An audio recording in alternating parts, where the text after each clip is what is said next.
और अब बात करेंगे हिमाचल विधानसभा के मानसून सत्र की। आज हिमाचल विधानसभा के मानसून सत्र का तीसरा दिन है। आज बेरोजगारी का मुद्दा सदन में जमकर गूंजा। इस दौरान सीएम सुखविंदर सिंह सुक्खू ने कहा कि 5 लाख रोजगार देने का वादा जो उनकी ओर से किया गया था वो पूरा किया जाएगा। 5 साल में 5 लाख लोगों को रोजगार देने का वादा वो पूरा करेंगे। साथ ही साथ उनकी तरफ से भी कहा गया कि 10,000 लोगों को रोजगार वो इसी साल देंगे। तो हिमाचल विधानसभा के मानसून सत्र में बेरोजगारी का मुद्दा गूंजा है। 5 सालों में 5 लाख रोजगार उपलब्ध करवाया जाएगा, मुख्यमंत्री की ओर से ऐलान किया गया है। पूर्व बीजेपी सरकार के छत्रछाया में एसएससी भ्रष्टाचार का अड्डा बना था, ये मुख्यमंत्री की ओर से विपक्ष पर निशाना साधते हुए कहा गया। मुख्यमंत्री ने नेता प्रतिपक्ष जयराम ठाकुर पर भी इस दौरान तंज कसा है। उन्होंने कहा, तीर ऐसा लगा, दर्द ऐसा जगा, चोट दिल पर खाई, अब गुस्सा तो आएगा ही।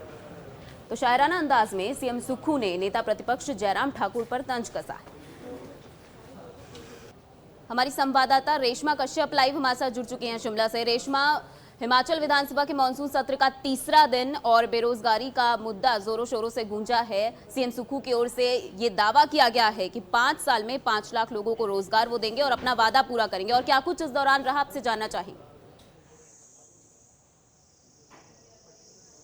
जी नेहा, मैं आपको बताना चाहूंगी कि तीसरा दिन था आज और तीसरे दिन भी अभी जो कार्रवाई अंदर सदन में चल रही है और मुख्यमंत्री की रिप्लाई जो जवाब उन्होंने देना है उसका सब लोग इंतजार कर रहे हैं। और आज का दिन प्रश्नकाल से ही शुरू हुआ था और सुबह के समय में जब प्रश्नकाल शुरू हुआ तो कांग्रेस के जो विधायक है केवल सिंह पठानिया, उन्होंने रोजगार से संबंधित जो अपना सवाल पूछा था और उसमें जो सप्लीमेंट्री सवाल है वो नेता प्रतिपक्ष जयराम ठाकुर की ओर से पूछा गया था कि आखिरकार पिछले 9 महीनों के अंदर हिमाचल प्रदेश में कितने लोगों को जो नौकरियां हैं यहाँ पर दी गई है। क्योंकि जिस तरह से हमीरपुर कर्मचारी जो चयन आयोग है उसे भंग किया गया है, जो युवा है वो सड़कों पर प्रदर्शन कर रहे हैं, इसको लेकर यहाँ पर चल रही थी जो नोकझोंक भी यहाँ पर हमने जो सरकार है और विपक्ष है उनके बीच में यहाँ पर देखने को मिली। तो इसके जवाब में मुख्यमंत्री ने ये जरूर कहा था कि जो पिछली भाजपा सरकार थी उस दौरान में जो भ्रष्टाचारी है वो सरकार की छत्रछाया के अंदर ही काम कर रहे थे, लेकिन वर्तमान की जो कांग्रेस सरकार है उन्होंने आयोग को भंग किया और अब जो नया आयोग है वो यहाँ पर बनाया जाएगा।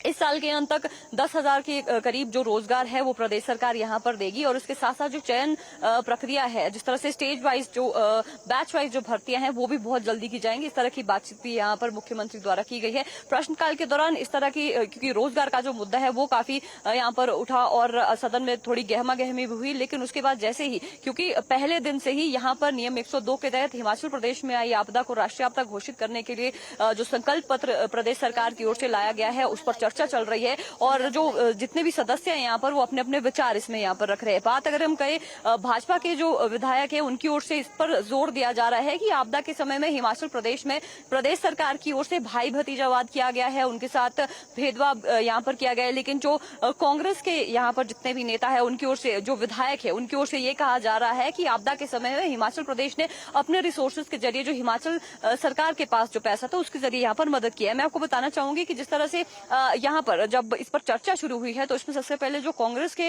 विधायक हैं भवानी सिंह पठानिया, उन्होंने सबसे पहले ये महत्व जरूर बताया है कि आखिर हिमाचल प्रदेश में आई आपदा को राष्ट्रीय आपदा घोषित करने के लिए क्यों कहा जा रहा है। तो उन्होंने कहा कि हिमाचल प्रदेश में भी वर्तमान में जिस तरह की परिस्थितियां बनी हुई है, बहुत सारे ऐसे लोग हैं जिनके घर चले गए हैं, बहुत सारे लोगों के परिवार के जो सदस्य है वो अब उनके बीच में नहीं रहे हैं। आने वाले समय में जिस तरह से सर्दियों का मौसम आने वाला है और लगातार अभी बीच बीच में जैसे देख भी रहे हैं हम प्रदेश में बारिशें भी हो रही है, तो जिन लोगों के पास घर नहीं है और जिन लोगों के पास जमीन नहीं है, किसानों जिस तरह से किसानों की बात की जाए उनके पास एकमात्र जरिया उनके खेत रहते हैं। तो अगर किसी को लोन लेना है या इस तरह की आर्थिक जो सहायता किसी को चाहिए होती है तो केंद्र सरकार राष्ट्रीय आपदा घोषित करती है, तो उससे ज्यादा जो मदद है यहाँ पर कहीं ना कहीं देखने को जरूर मिलती है। उसके बाद यहाँ पर जो भाजपा के विधायक है सतपाल सिंह सत्ती, उन्होंने एक मुद्दा यहाँ पर जरूर उठाया क्योंकि आपदा को लेकर जो यहाँ पर 102 नियम के तहत जो चर्चा यहाँ पर चल रही थी उसमें भाग उन्होंने लिया। उन्होंने एक महत्वपूर्ण मुद्दा ये उठाया कि हिमाचल प्रदेश में जो माइनिंग हो रही है वो कह सकते हैं कि गलत यहाँ पर नहीं है, लेकिन जो इलीगल माइनिंग यहाँ पर हो रही है उस पर कहीं ना कहीं जो अंकुश है वो लगाना काफी ज्यादा जरूरी है। इसको लेकर उन्होंने कहा है कि इंक्वायरी जरूर बिठाई जाए कौन इस तरह से इलीगल माइनिंग करे, क्योंकि कहीं ना कहीं जो रिवर बैंक टैंक्स है वहां पर जो माइनिंग हुई है, इलीगल माइनिंग हुई है, उसकी वजह से भी कहीं ना कहीं ये कारण रहा है बड़ी आपदा को लेकर यहाँ पर। इसके बाद उन्होंने ये सवाल जरूर उठाया कि हिमाचल प्रदेश में जो पीडब्ल्यूडी मिनिस्टर है वो इस तरह से कहते थे कि आपदा के बीच में यहाँ पर जो 500 सड़कें हैं एक दिन में उन्हें खोला जाएगा, लेकिन अभी भी जो स्टेटस है हिमाचल प्रदेश में बहुत सारी ऐसी सड़कें जो अभी भी बंद है। आपदा पर चर्चा हुई, वार पलटवार देखने को मिला। धन्यवाद रेशमा तमाम जानकारी के लिए। तो बेरोजगारी के साथ साथ आपदा को लेकर तीसरे दिन भी हिमाचल विधानसभा के मॉनसून सत्र की कार्यवाही के दौरान बयानबाजी हुई, सत्ता पक्ष की तरफ से जवाब दिया गया, विपक्ष की तरफ से सवाल जवाब किए गए। इसे लेकर इसी बीच अवैध खनन का मुद्दा भी इस दौरान उठाया गया।